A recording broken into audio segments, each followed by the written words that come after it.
everyone, my name's Chris and I'm so excited to be doing the first vlog with you today.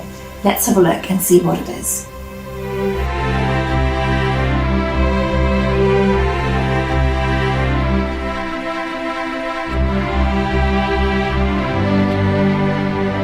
Every story has a beginning. I'm sure you've got lots of stories at home that start with long, long time ago in a land far away. But do you know where your story begins? Maybe you think your story starts when you were born or when your parents were born. Actually, your story starts right back at the very beginning. In the beginning, there was nothing. No people, no houses, no animals, no plants, no you, and no me. But God was there, and He was ready to write the greatest story that anyone has ever told. It's your story, and my story, and the story of every person that has ever lived.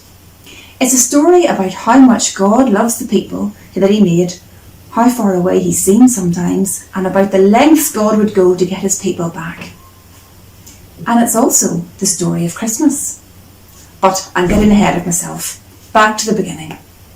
In the beginning there was nothing, and God spoke and said, "Let there be light." And there was, and He said it was good. God spoke and made stars and planets, meadows and mountains, creeks and oceans, daffodils and dragons, hydrangeas and hippos, and He said, "This is good." Then He made the best bit. He made Adam and Eve, and He said, "This is really good." Adam and Eve were like children to God. They loved Him and He loved them. They lived every day with God in a special garden He made for them until something went wrong. God had told Adam and Eve they could eat the fruit from all the trees in Eden except one. "Don't eat from this tree," God said, "or the world will fill up with wrong and darkness.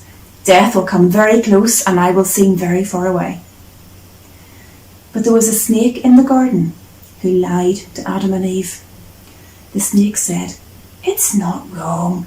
Death won't come close at all. God's just being a spoilsport. Take one bite. Sure, what's the worst that could happen?" So Eve picked the fruit and ate some, and so did Adam. They chose their way over God's way, and that's called sin.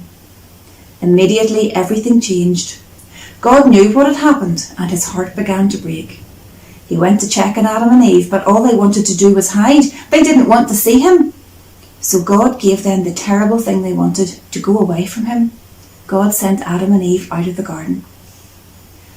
In years to come, when life was difficult, maybe Adam would think back to Eden. Maybe he remembered the day whenever God was with him and with Eve. Maybe Adam and Eve began to hope and to pray, "God, will you come back one day? God, will you come back to stay?"